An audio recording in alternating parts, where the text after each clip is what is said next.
Hola amigos, como han notado hasta el día de hoy hemos hecho una pausa por el libro de Génesis y les hemos enseñado acerca de la segunda venida, el rapto, y esto inevitablemente nos lleva a estudiar el libro de Apocalipsis, que es donde se desarrolla todos estos acontecimientos de los cuales les hemos hablado últimamente. Así que vamos a empezar este estudio que nos emociona, nos gusta mucho y vamos a comenzar. A veces cuando escuchamos Apocalipsis puede suceder que el miedo nos embargue, que nos sintamos intimidados por este libro. Pero, ¿qué es Apocalipsis? ¿De qué se trata este libro? ¿Y por qué deberíamos, más allá de cerrar los ojos y pretender que no existe, estar animados a hacerlos, Edgar? Porque el libro de Apocalipsis, lejos de ser un libro difícil de entender, es un libro muy fácil de entender, muy sencillo, muy práctico. Es el único libro que trae su propio bosquejo integrado, la manera en que se estructura el libro. Y es el único libro que contiene una bendición especial y lo vamos a ver hoy. Las palabras Apocalipsis puede sonar como algo catastrófico, pero su significado simple y llano es revelación.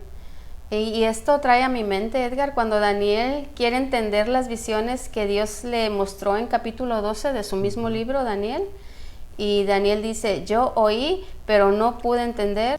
Anda, Daniel, porque estas palabras están cerradas y selladas hasta el tiempo del fin. Esta visión que no era para el tiempo de Daniel, mas ahora Dios ha quitado ese sello y ha revelado esta visión. Eso es Apocalipsis, algo que velado es revelado. Así es, ¿no? Y el propósito del libro, luego lo ven en el versículo 1 al 2, donde dice la revelación de Jesucristo. Y eso es lo que la palabra Apocalipsis es, como dijiste. Uh-huh. Sí se puede decir que este libro de Apocalipsis es el libro de la revelación de la persona de Jesucristo, especialmente su deidad, su poder y su majestad. Pero la palabra revelación es una traducción del griego Apocalipsis, por eso se llama Apocalipsis en español. Uh-huh. Pero nada más que en griego es Y, ¿verdad? Okay. En vez de I latina. Pero la palabra significa quitar el velo, o sea, descubrir. Así como cuando tenemos tapadas las tortillas, las descubrimos, ¿verdad? Para calentarlas. Sí. Pero se ve 18 veces en el Nuevo Testamento y significa mostrar o exponer a la vista. O sea, algo que estaba oculto, esa es la idea, ahora es revelado, que es Jesucristo, ¿verdad? Uh-huh. Y también ahí noten que dice versículo 1, que Dios le dio para manifestar a los siervos las cosas que deben de suceder pronto. Entonces el propósito del libro es darnos a conocer qué va a suceder en el futuro, ¿verdad? O sea, las cosas que escritas en este libro son para nosotros hoy en día, son relevantes, porque nosotros estaremos entrenados en ellas cuando las leamos, ¿verdad? O sea, nos está preparando. Uh-huh. Y nuevamente lo que le hemos hablado antes, ¿verdad? Aquí se dice que esto va a suceder pronto. Sí. Y más adelante se nos dice que el tiempo está cerca, en el último versículo. Si Juan creía esto hace 2000 años, imagínate hoy nosotros cómo debemos de ver estas cosas. Estamos mucho más cerca, 2000 años por lo menos más cerca de estos eventos, ¿verdad? Y sigue leyendo el versículo 1 y el 2 también para... Uh-huh. Nada más antes de continuar, quiero recordarles que 2000 años suena mucho para nosotros, ¿verdad? Pero la Biblia, en Pedro me parece, o Judas, dice que para Dios 1000 años es como un día, ¿verdad? Entonces, es en realidad en los ojos de Dios poco. Bueno, y dice, y la declaró enviándola por medio de su ángel a su siervo Juan, que ha dado testimonio de la palabra de Dios y del testimonio de Jesucristo y de todas las cosas que ha visto. Entonces en el versículo 1 vemos que Dios da esta revelación a Juan por medio de un ángel. Uh-huh. Así que el libro llega a nosotros, a los que estamos leyendo, en una secuencia cuádruple. Primero Dios se la da a Jesús, segundo Jesús se la da al ángel y tercero el ángel se la da a Juan, ¿verdad? Entonces Juan es quien escribe este libro para nosotros. Uh-huh. Y Juan era simplemente un expectante de la visión. El apóstol Juan fue un discípulo de Juan el Bautista, recordamos, en el inicio, antes de que Jesús lo hablara y lo llamara. Lo vemos en los evangelios. Y este Juan también era obispo, pastor o encargado de la iglesia que estaba en la ciudad de Éfeso, ¿verdad?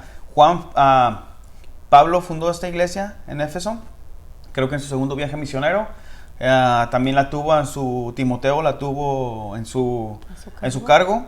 Y ahora vemos que para final del siglo Juan está encargado en esa iglesia. Recuerden que Juan fue el último en que murió. Y el único que no murió de manera violenta, sino que murió de manera natural. Y más o menos murió entre el año 98 y el 117 después de Cristo, ¿verdad? Pero nota el versículo 3. Bienaventurado el que lee y los que oyen las palabras de esta profecía y guardan las cosas en ellas escritas, porque el tiempo está cerca. Así que la puedes entender, y además hay una promesa para quienes estudian y la guardan, ¿no es así, Edgar? Sí, este es el único libro que contiene esta promesa, te decía. Una bendición especial. Y aquí la encontramos en el versículo 3, ¿verdad? Feliz, ¿verdad? El que lee, oye, guarda las cosas que están aquí escritas, ¿verdad? Entonces no solo leerla, sino que también tenemos que guardarla y cumplir las cosas que están escritas en ella, ¿verdad? Así que si están oyendo, están estudiando esta sección, estás oyendo, pero ahora necesitas guardarlas, o sea, meditar en ellas, pensar en ellas, qué rumbo le vas a dar a tu vida, qué decisiones tienes que hacer, qué ajustes tienes que hacer en tu vida, y entonces las estás practicando, y entonces vas a ser feliz, vas a ser bendecido, ¿verdad? Porque vas a saber lo que viene. Sí. Recuerdo yo cuando leí por primera vez este libro, yo no era cristiano, no había aceptado a Cristo, entonces sentí un miedo, porque yo sabía que yo no sabía y no estaba guardando estas cosas. Después acepté al Señor, empecé en Juan otra vez, y como a los 3 meses llegué otra vez a Apocalipsis, y sentí una felicidad que no puedo describir, porque sabía que ahora estaba del otro lado, que yo era uno de los que estaban recibiendo esa bendición, y espero que alguno lo experimente de esa forma, ¿verdad? Sí. Ahora, ¿qué es lo que encontramos? Vamos a leer al apóstol Juan del siglo I, vivió en el siglo I, tratando de explicar una revelación de acontecimientos pertenecientes a cientos de siglos después. ¿Qué quiere decir esto? En tiempos de Juan no existía la tecnología, los autos, los aviones, etc. Si acaso en su tiempo había embarcaciones, se viajaba en burro y caballo. Entonces, trata de imaginar a Juan describiendo un artefacto volando por los aires, un robot, un holograma, una videollamada. O sea, estas palabras ni siquiera existían en aquel tiempo. Entonces, partiendo de este conocimiento, nos ayuda a tomar este libro más tranquilamente. ¿No es así, Edgar? Claro que sí. Tenemos una diferencia enorme de avances tecnológicos y de cambios culturales. Incluso el mismo judaísmo, ¿verdad? Dentro de el mundo, la cultura es diferente. Pero si pensamos así, incluso nosotros, hace 13 años no sabíamos lo que era un iPhone, ¿verdad? 50, 60, 70 años atrás no sabíamos lo que era una computadora, menos una laptop, una tableta. Entonces las redes sociales, todo lo podemos ver en vivo, ¿verdad? Sí. Entonces, y más recientemente entre nosotros podemos ver eso, cambios en 20 años, ahora imagínate 2000 años. Sí. Es tremendo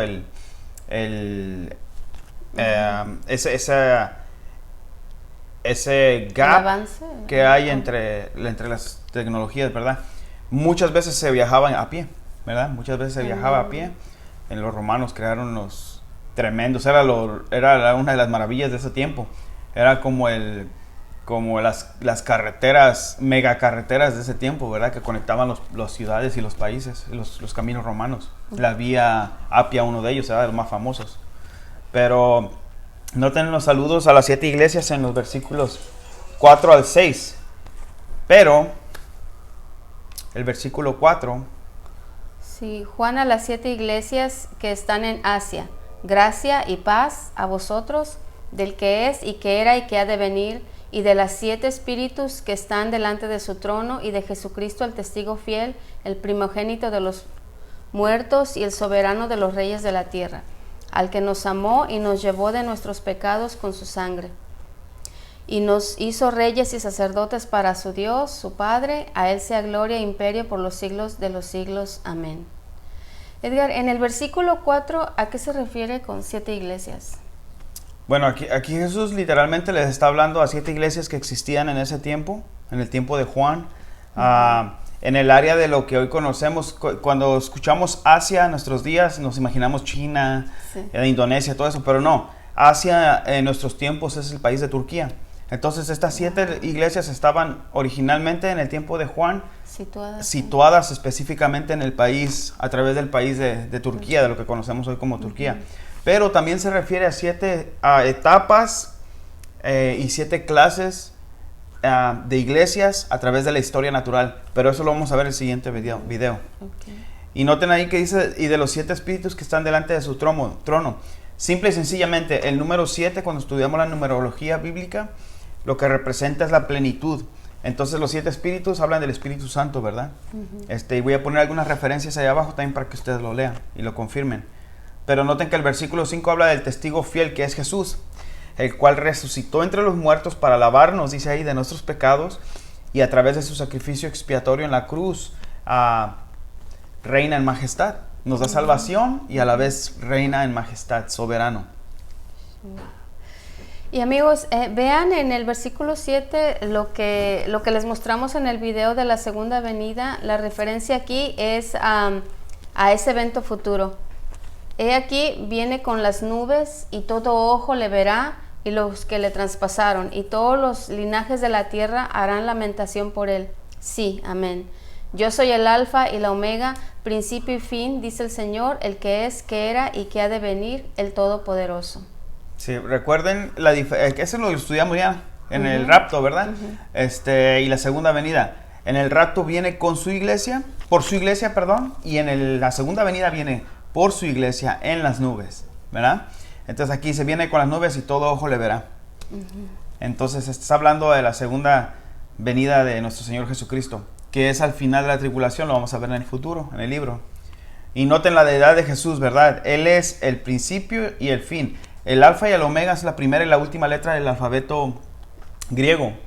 Entonces en el contexto Jesús está hablando. Pero si alguien lo cuestiona, también abajo voy a poner unos versículos bíblicos para que lo confirmen. Este es uno de los varios textos que refutan tajantemente la falsa doctrina de los testigos de Jehová, ¿verdad? Aquí vemos en plenitud la deidad de Jesús, ¿verdad? Él es quien se conocía en el alfa y en el omega en el Viejo Testamento, a Dios el Padre, ¿verdad? Son el uno, dice Jesucristo dijo, yo y el Padre uno somos. Entonces, ¿verdad? Es uno de los y sí, se refiere también a que es eterno, ¿verdad? Que claro. Dios no tiene principio, no tiene fin. No fue creado. Ajá, no fue Jesús. Creado, sí. Entonces, vamos a leer. Yo, Juan, vuestro hermano y copartícipe vuestro en la tribulación, en el reino y en la paciencia de Jesucristo, estaba en la isla llamada Patmos por causa de la palabra de Dios y el testimonio de Jesucristo. Edgar, aquí tenemos la fecha y el lugar donde Juan recibió esta revelación, ¿cierto? Cierto, ¿verdad? Cómo vamos fluyendo en el libro. Incluso por lo regular hacemos una introducción y luego empezamos a enseñar el libro. Pero el mismo libro te da la introducción y te da todo.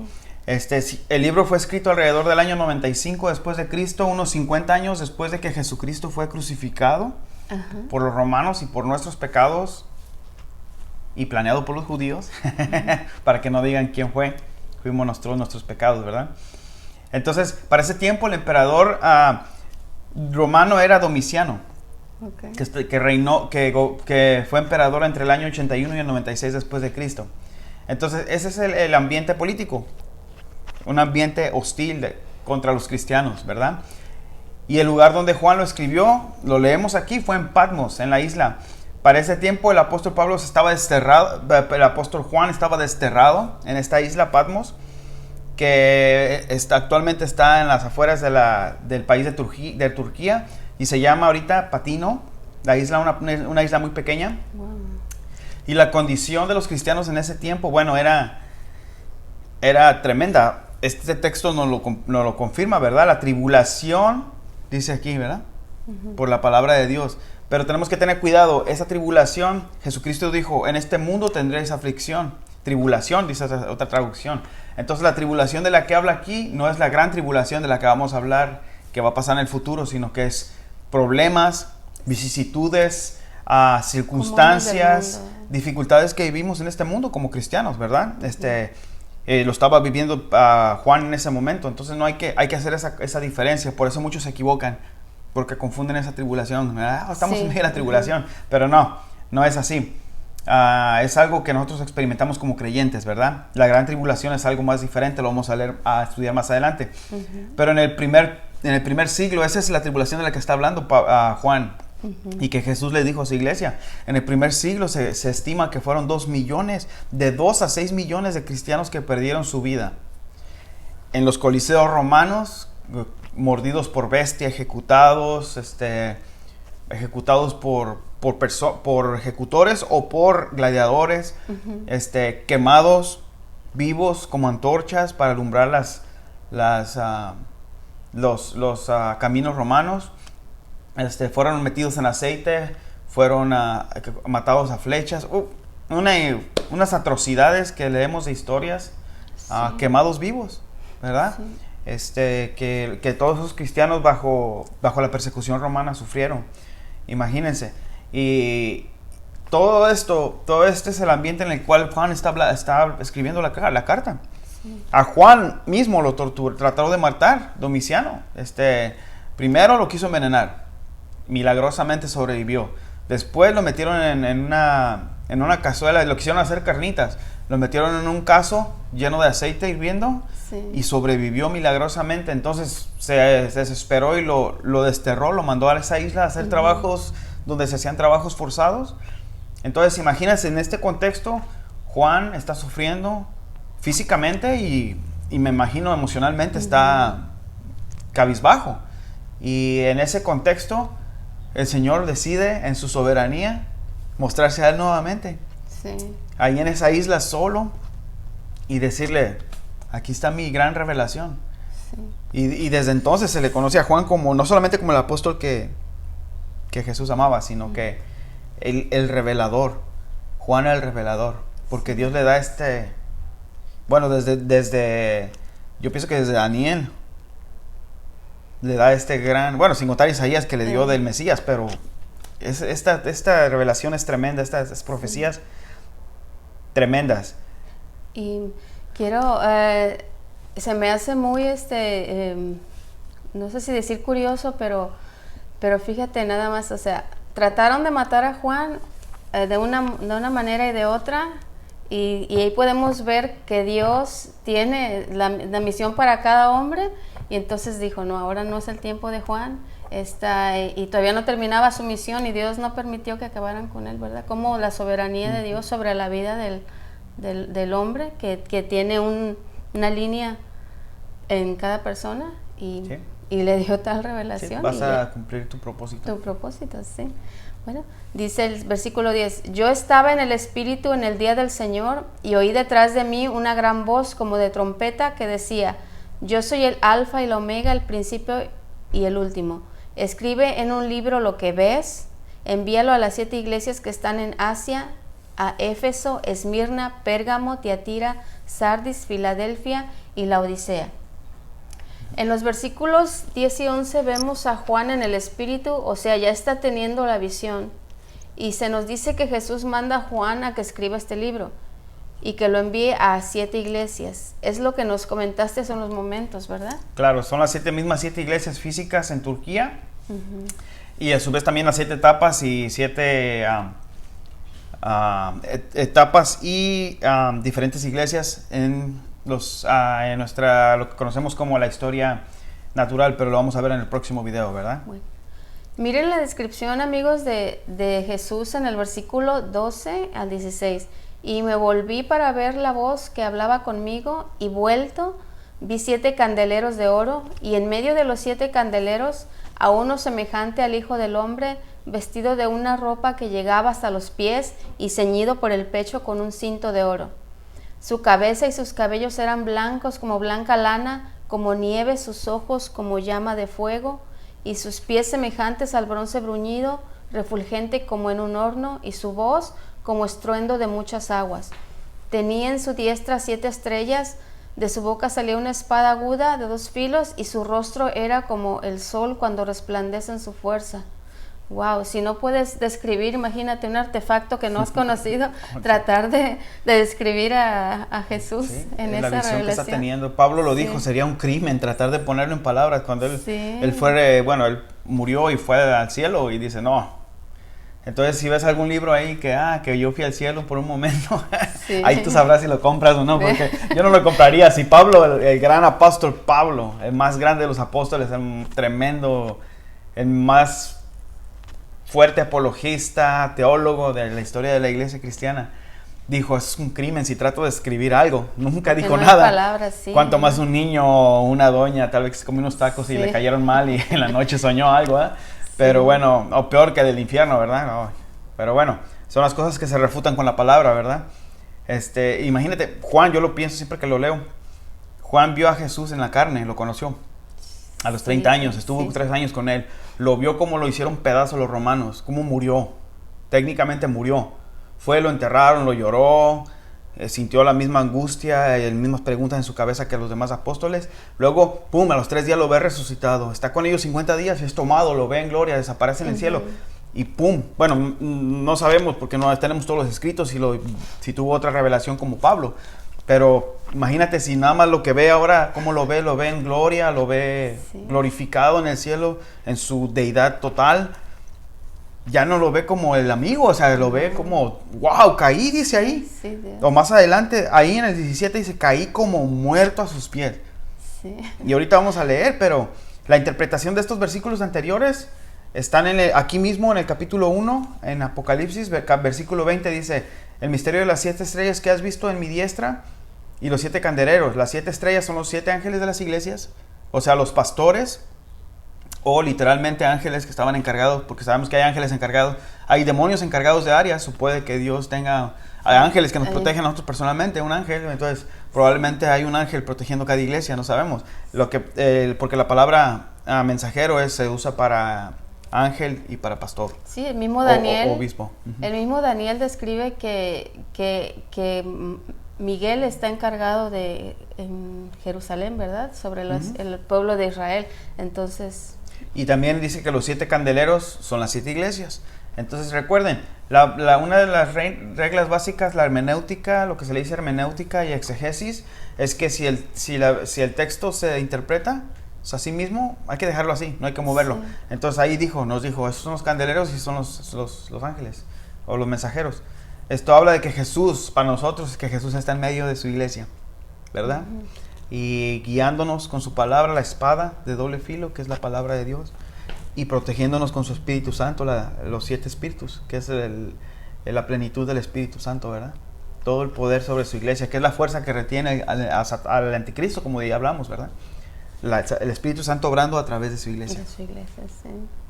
Pero mira, el versículo 17. Cuando le vi, caí como muerto a sus pies, y él puso su diestra sobre mí diciéndome, no temas, yo soy el primero y el último, y el que vivo y estuve muerto, mas he aquí vivo por los siglos de los siglos, amén, y tengo las llaves de la muerte y del Hades. ¿Quién tiene las llaves del infierno? Jesús, no Satanás. Comúnmente se malentiende, y lo que yo mencioné al inicio, Juan se espanta al ver la visión, pero Jesús lo anima poniendo su mano y diciéndole que no tenga miedo. Ese es uno de los mandamientos más comunes. Casi siempre que vemos un ángel, una revelación, dice, no temas. Jesús decía, no temas, ¿verdad? Entonces, es por la imponencia, ¿verdad? Por claro, eso el impacto de ver eso tan grande. Sí. No cualquiera, muy pocos, ¿verdad? Pero el 19 dice, escribe, el ángel mandándole a Juan, escribe las cosas que has visto, y las que son, y las que deben de ser después de estas, ¿verdad? Sí, aquí está delineando el bosquejo del libro, ¿verdad, Edgar? Sí, es lo que les digo, vamos fluyendo bien suave. Noten, si el libro se divide en 3 partes, él lo dice aquí, las cosas que has visto, las que son y las que van a ser después de estas, ¿verdad? Después, metatauta. La palabra original era después de estas cosas. Esa es una palabra que te vas a aprender en el libro de Apocalipsis. Pero es sencillo, las cosas que has visto, las que son y las que han de venir. Entonces, las que ha visto Juan en ese momento es el capítulo 1, lo que estamos leyendo.